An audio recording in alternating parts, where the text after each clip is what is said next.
आदरणीय अशोकराव चौगुले जी, आदरणीय प्रदीप दादा रावत,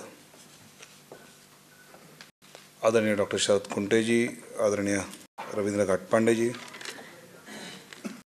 आणि उपस्थित बंधू आणि भगिनी, खरं या कार्यक्रमाला मंचावर येऊन बसल्यानंतर मोदींचं पुस्तक आणि त्यानिमित्ताने मोदींवर आपण काही बोलणार असं मनात विचारित असताना समोर लक्ष केलं तर अशोकराव समोर मधुबाई दिसले कुलकर्णी, आणि ज्यांनी मोदींचा संघ ते भाजप संघटन आणि आता मुख्यमंत्री असा प्रवास जवळून पाहिला आहे. त्यामुळे तुम्ही तर परीक्षेत पास व्हाल, माझं काय मला माहीत नाही.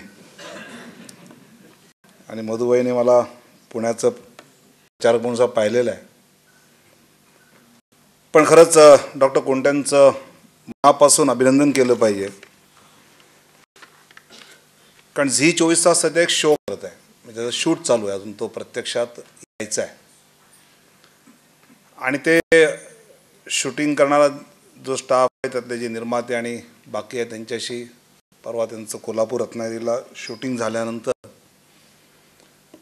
सहज त्यातल्या काही जणांशी मी बोलत होतो की एकूण काय पॉलिटिकल सगळं आहे. आणि मग त्यातल्या एकाने मला असं म्हटलं की बाबा सगळी क्रेज जी आहे ती पूर्ण मोदींची आहे, आणि त्यामुळे कॉलेज तरुणांचा तो कार्यक्रम आहे, आणि कॉलेज तरुण मोठ्या प्रमाणावर मोदी राहुल तर विषय सोड, आपण तुलनाचा काही मुद्दा नाही, पण मोदीविषयी इतकं भरभरून बोलत आहेत. पण हे भरभरून बोलत असताना अनेक वेळा ते इन डिटेल स्पेल आउट करा म्हटलं तर ते स्पेल आउट करण्याची बहुधा त्यांची अडचण आहे, कारण इतकं नीट महाराष्ट्रात मराठीमध्ये अशा पद्धतीने मोदीने केलेल्या कामांचं विश्लेषण किंवा एक पूर्ण चा आढावा हा सहजपणे उपलब्ध नाही. माध्यमांच्या प्रभावातून मोदींनी केलेल्या कामाची माहिती पोचणं, आणि जसं फास्ट फूड असतं तसं फास्ट न्यूजच्या आधारे जी माहिती मिळते ती आहे, त्यातून त्यांना असं वाटतं की यस काहीतरी होत आहे किंवा काहीतरी करणारा हा नेता आहे. ज्यावेळी असं 309 पानांचं पुस्तक आपण वाचतो आणि त्यामध्ये वेगळ्या 4-5 प्रकरणांवर बऱ्यापैकी पानं खर्च करून त्याचं इतकं सविस्तर लेखन आहे, आणि मग मला असं वाटतं की आपण ज्या व्यक्तिमत्वामुळे ज्या व्यक्तिमत्वाच्या कामामुळे प्रभावित झालेलो आहोत त्याचं काम काय एक्झॅक्टली आहे, आणि त्या ह्याच्यातल्या काही डिटेलिंगमध्ये जाणं ही संधी मला असं वाटतं या पुस्तकाच्या निमित्ताने आपण उपलब्ध करून दिली. आणि त्यामुळे जसं दादाने अभिनंदन केलं, धन्यवाद म्हटलं, तसं खरंच आभार मानले पाहिजे. कारण मी इंग्रजीमध्ये जवळजवळ 48 पुस्तकं आतापर्यंत मोदींवर आलेली आहेत. मराठीतून मला वाटतं 3रं किंवा 4थं पुस्तक असेल. गुजरातीमध्ये तशी कमीच आहेत, 4-5 एक पुस्तकं आहेत. पण मला नरेंद्र मोदींच्या कामातलं सगळ्यात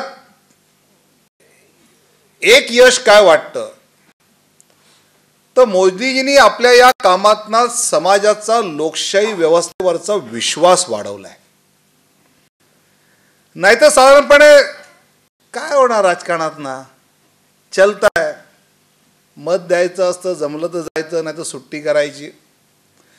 आणि त्यामुळे या सगळ्या राजकीय व्यवस्थेतून काही समाज व्यवस्था उभी करण्यामध्ये हातभार लागू शकतो. जसं जुन्या काळामध्ये यशवंतराव चव्हाणांनी उद्योग क्षेत्र महाराष्ट्राचं उभं केलं, महाराष्ट्रात साहित्य संस्कृती उभी केली, साहित्य संस्कृती क्षेत्राला भरीव काम देण्याचं काम यशवंतराव चव्हाणांनी उभं केलं. जे होती त्यांनी उभी नाही केली, पण त्याला चालना देण्याचं काम सरकारच्या माध्यमातून करायचा प्रयत्न केला. अशा सहकार क्षेत्राच्या माध्यमातून सत्तेचा वाटा खालपर्यंत, म्हणजे राजकीय व्यवस्थेतनं अशी विविध क्षेत्र उभी करता येतात आणि समाज रचनेमध्ये उभं करायला त्याला हातभार लावता येतो. हा जो विश्वास एक 20 वर्षापूर्वी 25 वर्षापूर्वी होता, तो गेल्या 20-25 वर्षांमध्ये ढासळला होता. तो विश्वास पुन्हा निर्माण करण्याचं काम मोदींजींच्या कामामुळे झालंय. हे सगळ्यात महत्त्वाचं यश मला असं वाटतं की मोदींच्या कामाचं आहे. ज्यावेळी आम्ही महाराष्ट्रातले राजकीय कार्यकर्ते सगळ्या पक्षाचे विचार करतो की निवडणुका आल्या, आणि निवडणुका आल्यानंतर आपण त्या गावचा विकास किती केलाय, आपण त्या गावात शाळा किती आणली आहे, पाणी किती दिलंय, ह्याच्यापेक्षा निवडणुकीचे 2 दिवस आधी किंवा एकूण जनरल निवडणुकीमध्ये आपण टीव्हीवर पाहतो की निवडणुका जशा जवळ येतात तसे नगरसेवक आमदार शिर्डीला बस पाठवतात, कुठेतरी अजून बस पाठवतात. मग त्या ठिकाणी मध्यमवर्गीयांच्या सोसायटीमध्ये, मी पार्ल्यात राहतो, पार्ल्यातल्या सोसायटीमध्ये आमच्या बिल्डिंगला तुम्ही रंग लावून देता का, मतं मिळतील. इथपर्यंत politics of direct benefit. Sanjay Gandhi निराधार योजनेतनं मला 350 दर रुपये देतोस का, इंदिरा आवासमधनं मला घर फुकटात देतो का, माझ्या आईवडिलांना शिर्डीला घेऊन जातोस का, माझ्या घरात हार्टचं ऑपरेशन तू पैसे आणून देतोस का, असं पॉलिटिक्स ऑफ डायरेक्ट बेनिफिटवरच मतं मिळतात. हा महाराष्ट्रातल्या आमच्या राजकीय कार्यकर्त्यांचा अनुभव. पण दुसऱ्या बाजूला बाजूच्या राज्यामध्ये पॉलिटिक्स ऑफ डायरेक्ट बेनिफिटची चर्चाच नाही. आमच्या गावचा, आमच्या शहराचा, आमच्या नगराचा विकास झाला आणि ती विकास करणारं हे सरकार आहे, ही व्यक्ती आहे आणि त्यामुळे आम्ही याला मतं देतो. मला असं वाटतं की हा जो लोकशाहीवरचा विश्वास आहे तो मोदीजींच्या कामातून आहे. म्हणजे जर सरकारने असा विकास, मी अनेक वेळा अशा प्रकारची पॉलिटिक्स ऑफ डायरेक्ट बेनिफिटचा लाभ घेणाऱ्यांना विचारतो की हे तुमच्यासाठी असं का करावं.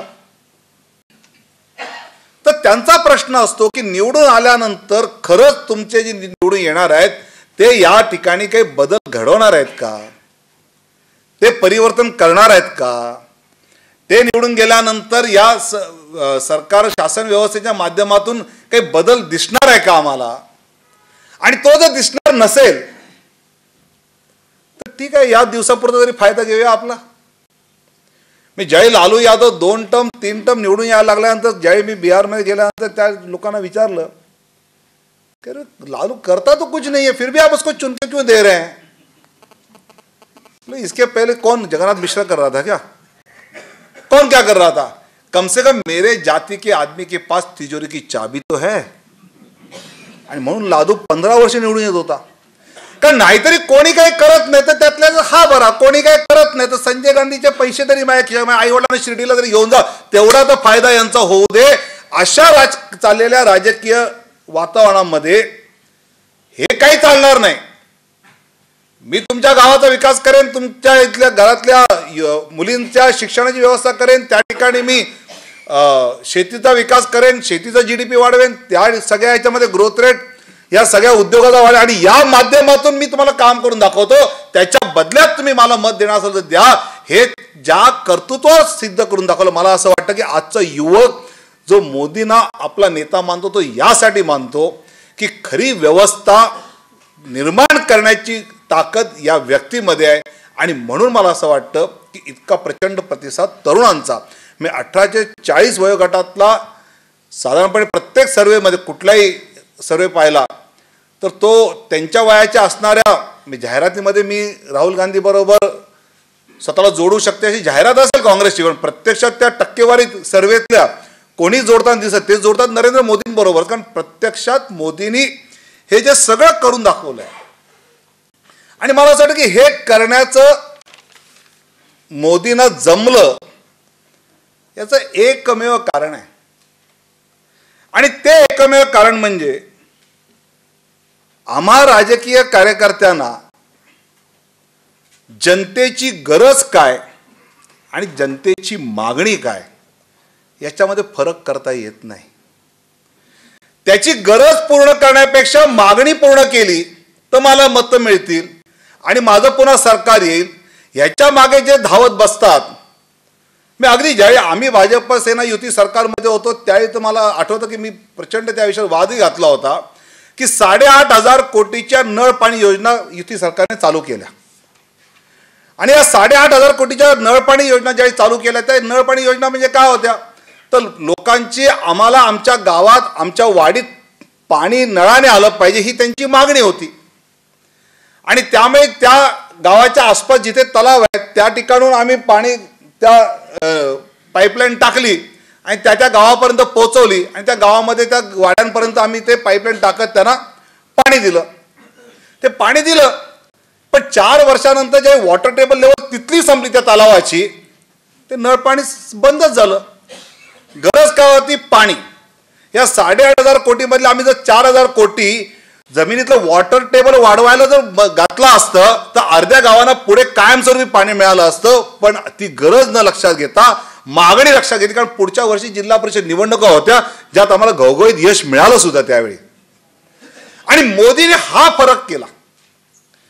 जनतेची मागणी आहे त्याच्याकडे लक्ष न देता जनतेची गरज आहे त्या ह्याच्यात त्याने हात घातला आणि त्या गरजा मला असं वाटतं पूर्ण करत गेल्यामुळे पुढे मागणेच निर्माण कमी व्हायला लागल्या. आणि मला वाटतं की हे ज्या राजकीय नेतृत्वाला हा फरक करता आला आणि त्याला हिंमत लागते की अशा पद्धतीच्या गरजेच्या मागे लागलो तर एखाद्या निवडणुकीमध्ये आपल्याला कमी अधिक यश मिळेल, पण आपण कायमस्वरूपी या भागातल्या सामान्य माणसाच्या हिताचं काहीतरी करू. मला वाटतं हा कॉन्फिडन्स जो आहे, हा आत्मविश्वास जो नरेंद्र मोदींचा होता, मला वाटतं की त्यातून त्यांनी बऱ्याच गोष्टी साधल्या. आणि हा कॉन्फिडन्स असण्याची कारणं सुद्धा आहे.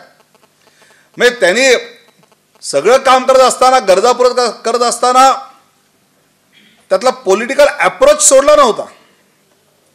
म्हणजे मला असं आठवतं की ज्यावेळी केशुबाईंचं सरकार होतं, नरेंद्रभाई त्यावेळी तिथे संघटन मंत्री होते का त्या काळामध्ये संघटनेचं काम पाहत होते. आणि त्यावेळी गुजरातच्या केशुबाई सरकारने स्टेट ट्रान्सपोर्ट एसटीचे प्रवास भाडं कमी केलं, निम्म केलं काहीतरी. तर त्या दिवशी दिवसापासून ते भाडं निम्म होणार त्या दिवशी त्या राज्यातले सगळे मंत्री, सगळे भाजपचे आमदार यांनी एसटीने प्रवास केला की त्याची प्रचंड चर्चा झाली. आणि त्यामुळे एसटीचं भाडं कमी झालं याची चर्चा लोकांमध्ये अधिक होणं, नुसते एक दिवशी बातमी न होता स्वाभाविकपणे लोकांमध्ये चर्चेत ते राहणं, अशा काही बारीक बारीक गोष्टी हे जे त्यांचं कौशल्य होतं, हे जी त्यांची क्षमता होती.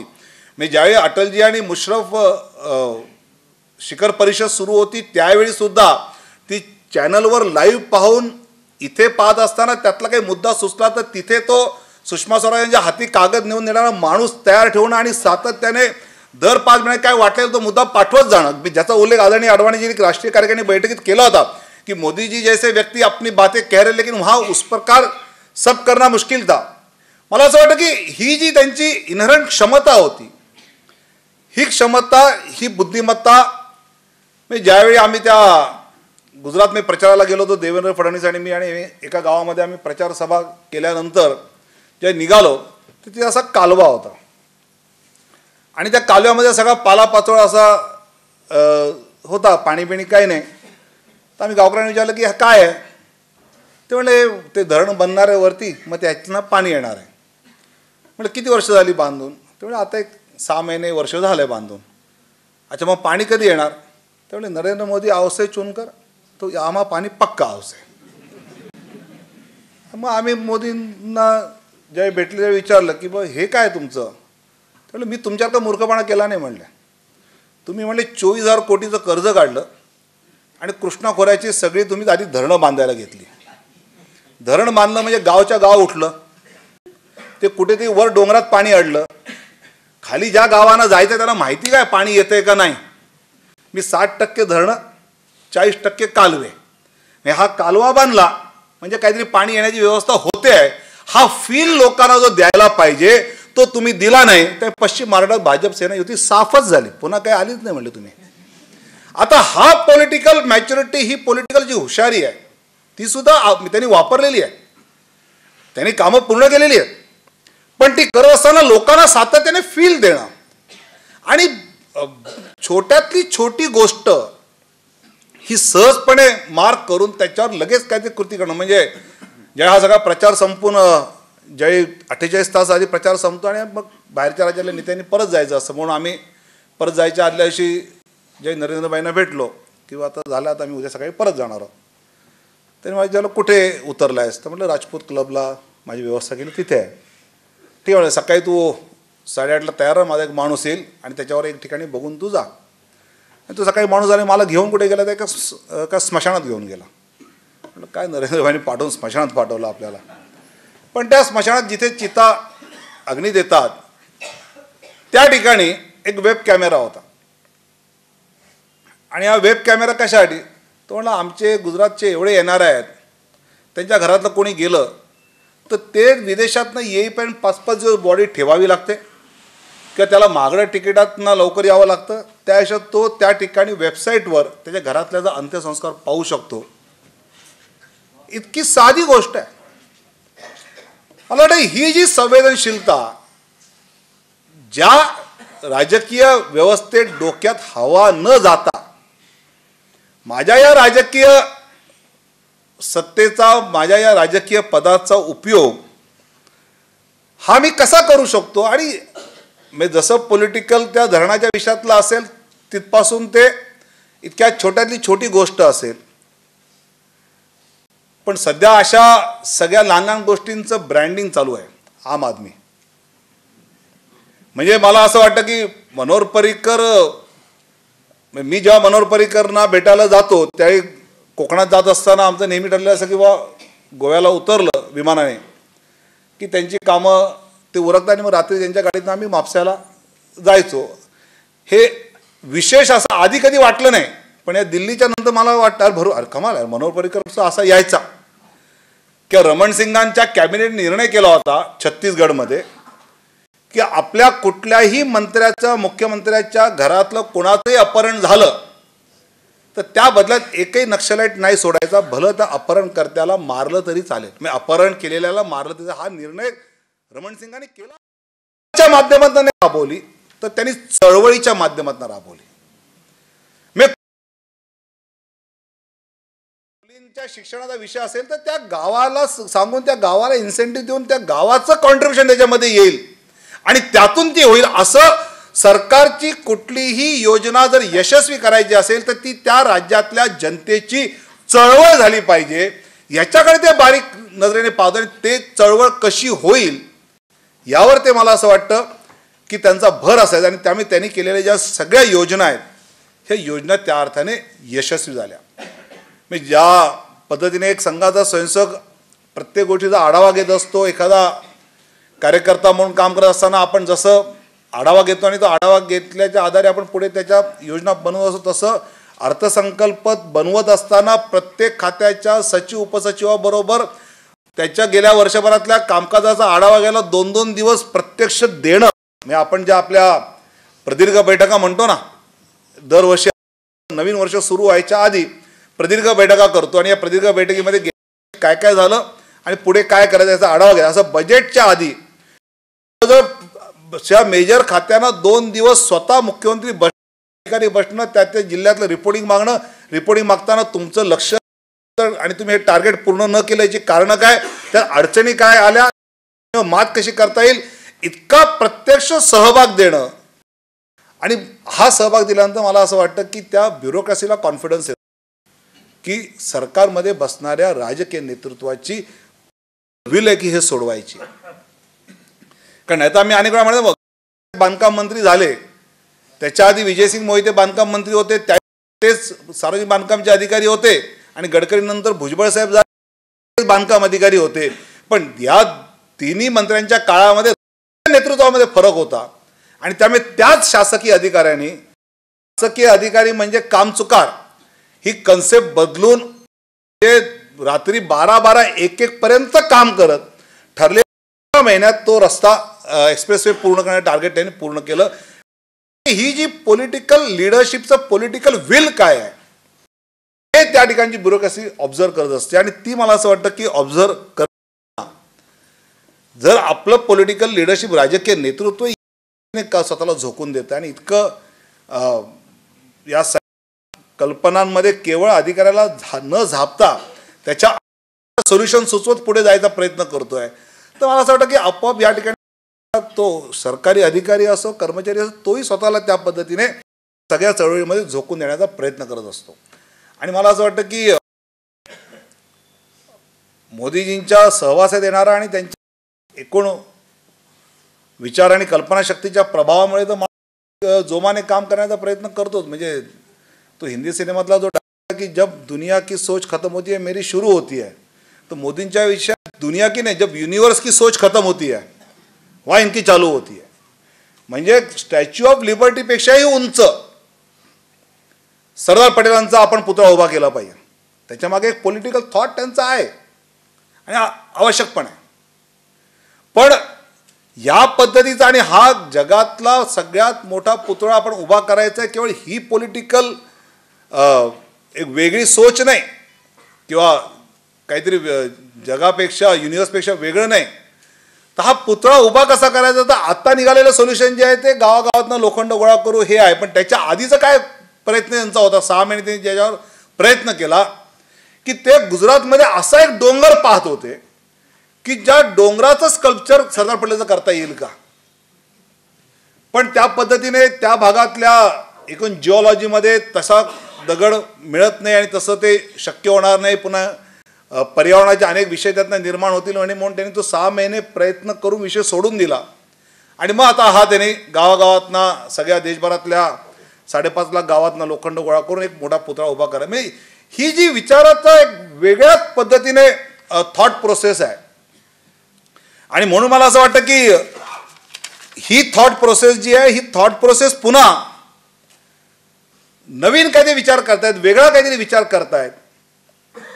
याच्यापेक्षा मला परवा दिल्लीच्या भाषणातलं त्यांचं जे सगळ्यात भावलं आणि मग पुन्हा असं वाटलं की खरं म्हणजे आपल्याकडे सगळं आहे जे आपण आपल्या संघ विचारधारेमध्ये मांडतो की आपल्या अतीतमध्ये आपल्या या सगळ्या विचारामध्ये सगळं होतं, ते वेगळ्या पद्धतीने मांडण्याचा आताच्या सोसायटीला आत्ताच्या समाजाला सहज कळेल या भाषेत मांडण्याचा प्रयत्न मोदी करतात. म्हणजे ज्यावेळी मोदींनी गुजरातमध्ये दिल्लीच्या आपल्या भाषणात बोलताना ते म्हणाले की माय आयडिया ऑफ इंडिया काय, आणि मग त्यांनी सत्यमेव जयते वसुधैव कुटुंबकम अहिंसा परमो धर्म किंवा सर्व पंथ संभवा एकम सद विप्रम बहुधा वदांती सर्वे भवन्तु सर्वे भवन्तु सुखिनः सर्वे सन्तु निरामया वगैरे ही जी आपली सगळी जी आहेत ही कन्सेप्ट म्हणजे माझी माय आयडिया ऑफ इंडिया आहे. आणि हे प्रत्यक्षात मी आणणार. तर हे सगळं संघाच्या शाखेत असेल, विद्यार्थी परिषदेच्या शिबिरांमध्ये असेल, सेविका समितीमध्ये असेल, वनवासी कल्याणमध्ये असेल, विश्व हिंदूमध्ये असेल, आपण सगळ्यांनी जे त्यावेळी जे या सगळ्या संघ परिवारामध्ये आहेत त्याने हे सगळं ऐकलेलं आहे, पाहिलेलं आहे, हे समजून घेतलेलं आहे. पण हे समजून मला संधी मिळाली तर त्या संधीचा फायदा उठवत मी ते प्रत्यक्षात आणायचा यशस्वी प्रयत्न करतो. आणि मला असं वाटतं त्यामुळे एक जे आपण संस्कार असतील, जे विचार असतील, या सगळ्या संघ प्रवासामध्ये घेतले ते विचार प्रत्यक्षात यशस्वी करून दाखवणारा एक खरा स्वयंसेवक जो उद्या 15 ऑगस्ट 2014ला लाल किल्ल्याचा तिरंगा नक्की फडकवेल हा मला विश्वास आहे. एवढं बोलताना माझं बोलणं संपवतो. धन्यवाद.